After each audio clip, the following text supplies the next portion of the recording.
Hello everyone and welcome back to John Bill's Iconic Multimals.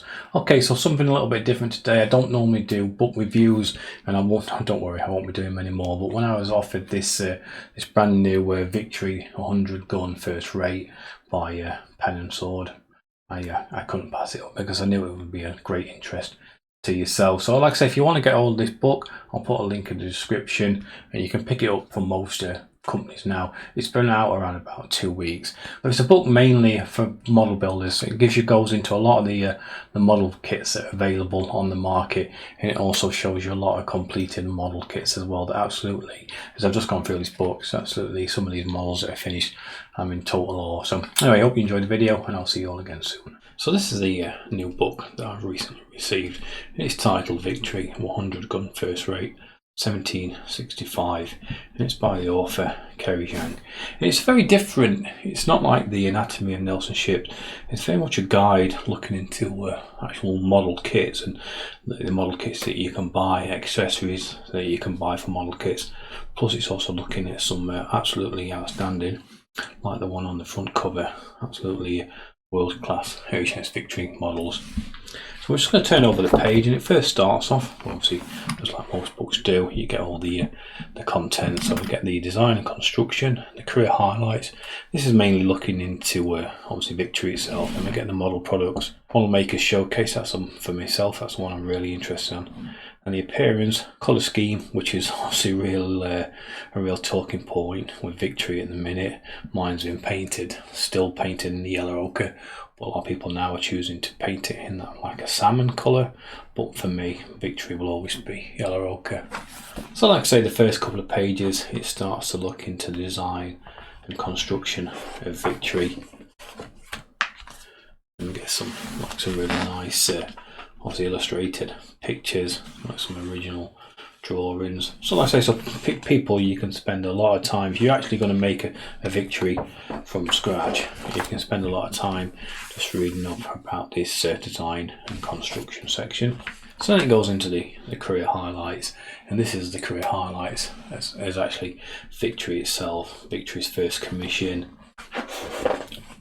Goes into the relief of Gibraltar, the French Revolutionary Wars,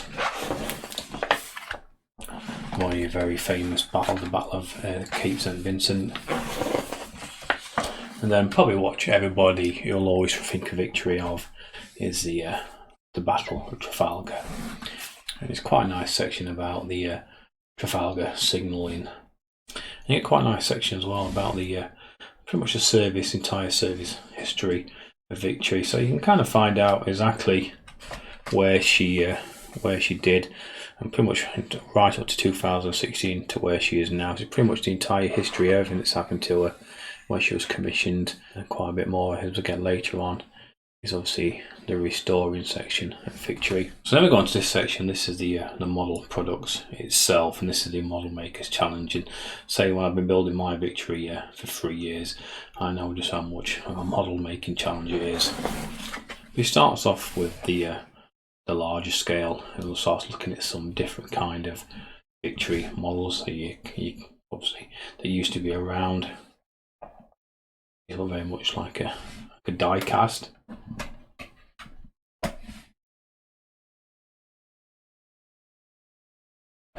And then we start to look into the range of obviously plastic ones. There's some, obviously I didn't even know there was an Airfix HMS Victory, which is a starter set. So there's little sections about that, and there's a Revell one. I knew there's a Revell one. I've actually seen a couple of videos on YouTube where people have actually built this Revell HMS Victory. And then there's this Hella HMS Victory plastic model build.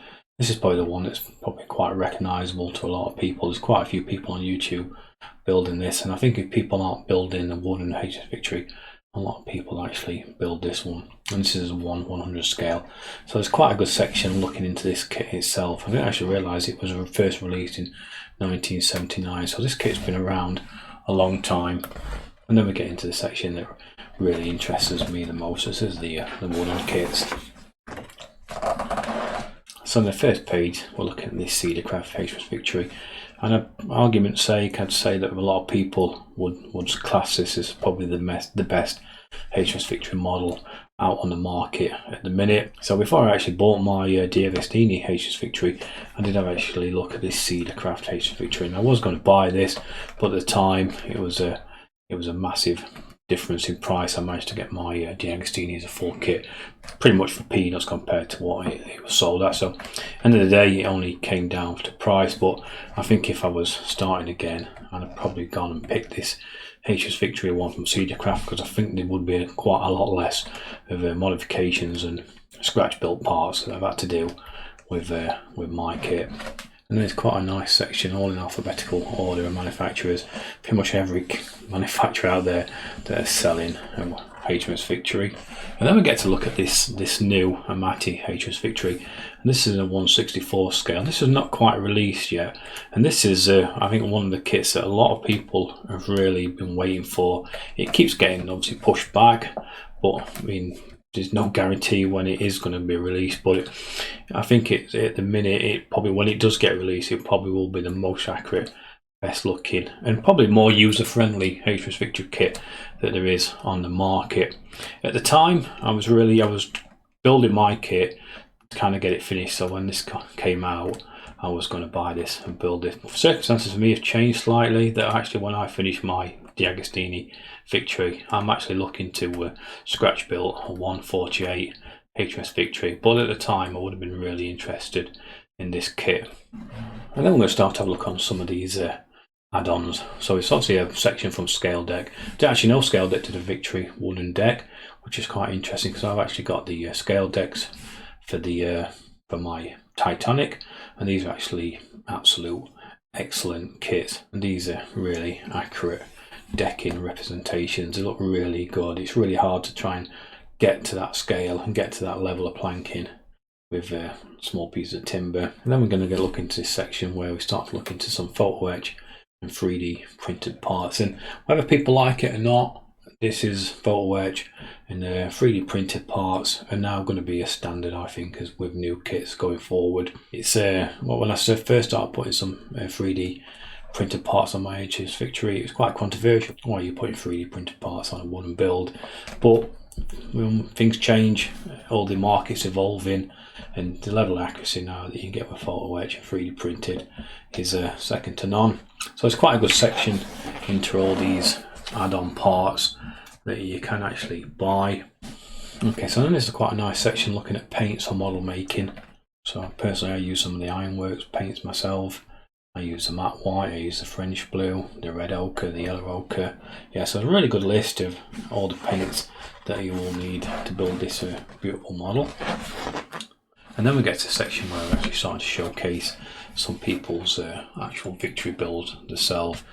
Yeah, so if you can build a scratch built HS Victory at 1/300 scale and make it look like that, then you've got modelling skills that are pretty much off to scale, and this looks absolutely fantastic. So like I say, it's you can, if you get this book, then you can really look into it yourself and read a lot more about the builder, and just, yeah, I mean, you can spend a lot more time just really looking into what they've actually done. But because it's only a review, I can only spend a few seconds just looking at them myself.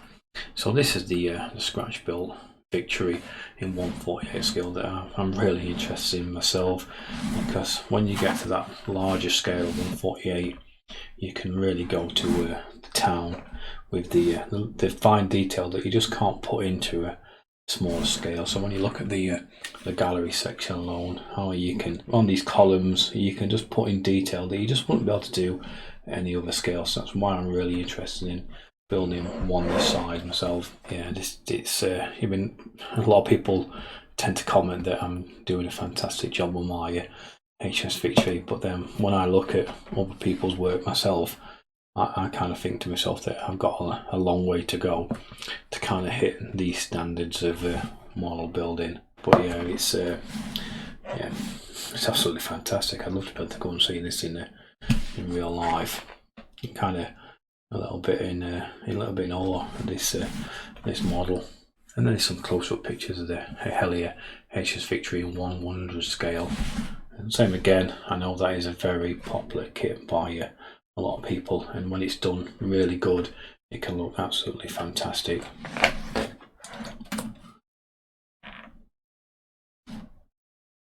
And then there's a final section, and it's just looking at different areas and different time scales of victory and how she looked.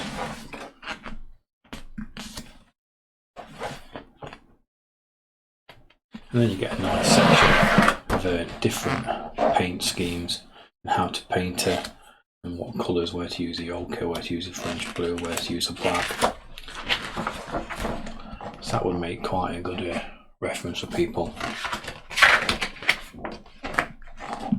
Okay, so I hope you enjoyed this video. Actually longer than I thought for a book review, but I wanted to kind of show a lot of people exactly how good this book is especially for model builders. Yeah, so if you want to get this book, I'll put a link in the description of exactly where you can get it. I think you can get it on most companies now. I think it's been out since around about the 6th of October, so it is quite widespread now. So I couldn't recommend this enough to anybody, and I think it's a great little guide for especially model makers to make some choices about different kind of kits. So thank you all for watching. I'll see you all again soon. Take care, everyone.